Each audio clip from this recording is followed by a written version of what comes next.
So there are clearly questions and things that pop up that you can just by eye tell are things you need to tighten up, either in the language of your snippets or your answers, or holes in your knowledge base.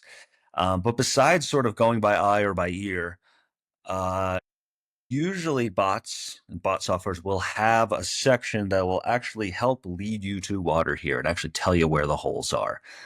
For Fin for intercom, I believe there's a feature right here. Yeah, so guidance is a fantastic feature that lets us give Finn more context. Think of it like a prompt, really.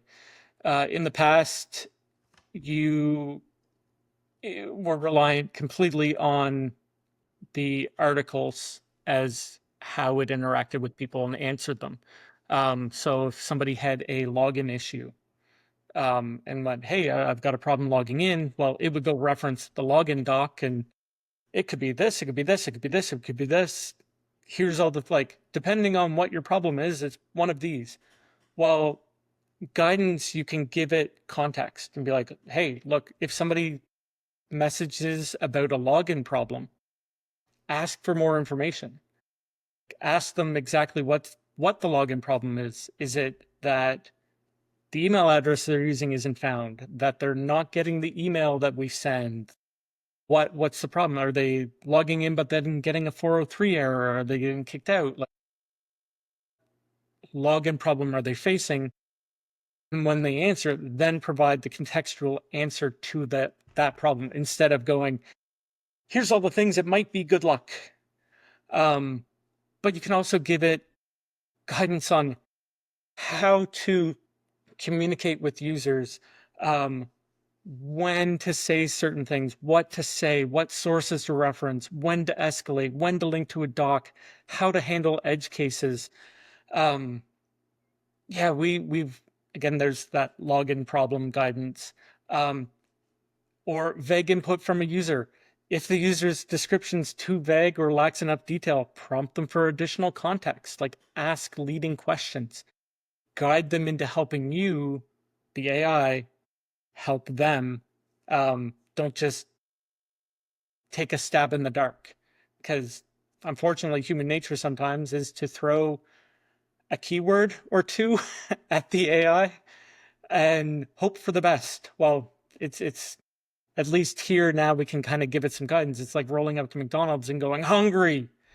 Well, the person at the drive-through is going to be like, oh, well, what do you want to eat? But in the past, if somebody yelled hungry at the AI, it would be like, well, here's our entire menu. But now, if somebody yells hungry, it knows to go, well, what do you want to eat today? Do you want a burger? Do you want chicken? Help me help you, but I need more than hungry. So yeah, being able to give that context and guide it to helping the person help themselves, it really goes a long way.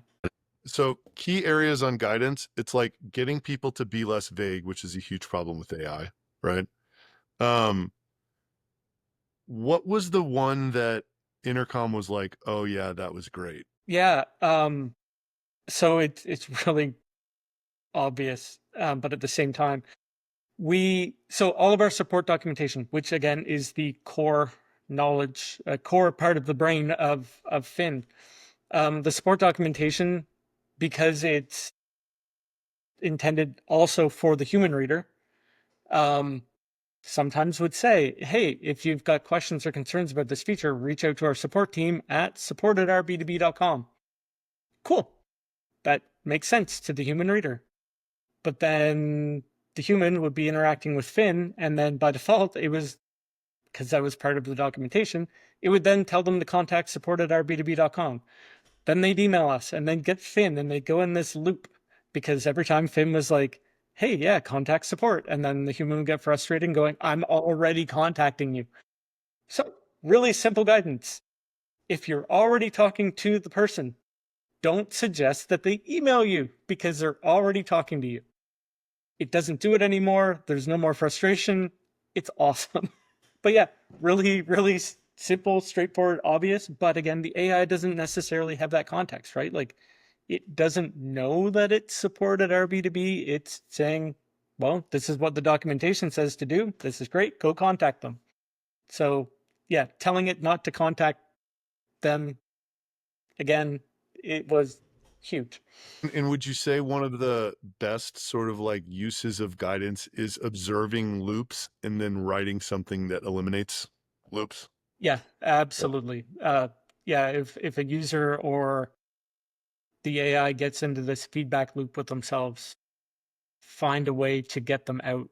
But again, that was such an obvious but really simple win. Was to just tell the AI not to tell them to email them because they're just going to get the AI again. It was great.